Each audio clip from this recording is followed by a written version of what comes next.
அனைவருக்கும் வணக்கம்.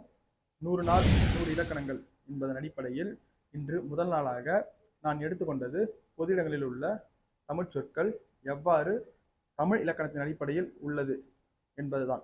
அதற்காக நான் எடுத்துக்கொண்ட சொற்றொடர், இந்த கல்வி ஆண்டிற்கான மாணவர்கள் சேர்க்கை நடைபெறுகிறது, விரைந்திடுவீர் என்பது.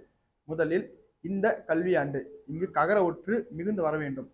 ஏனென்றால் அந்த, இந்த, உந்த என்னும் சுட்டு பெயரெச்சமும் எந்த என வினா பெயரெச்சமும் நிலைமொழியில் நின்று மறுமொழி வன்கணமாகிய க, ச, த, ப என்று வந்தால் அங்கு பல்லொற்று மிகும்.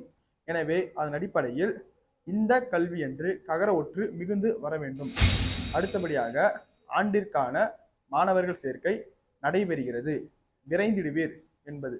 இந்த விரைந்திடுவீர் என்பது விழியேற்று நின்றுள்ளது. அதாவது தொல்காப்பியர் சொல்லக்கூடியது மெய்யெழுத்துக்கள் 4 மட்டுமே விழி ஏற்கும். அவை நகர ஒற்று, ரகர ஒற்று, லகர ஒற்று, லகர ஒற்று என்பது. அதில் ரகர ஒற்று விழி ஏற்கும் போது எவ்வாறு ஏற்கும் என்பதை ஒரு நூற்பாவின் மூலமாக சொல்கிறார்.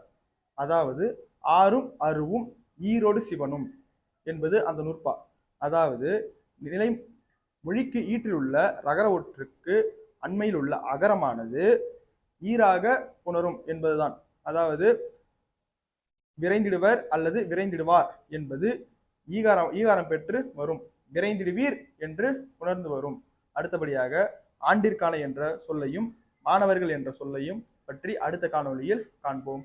நன்றி.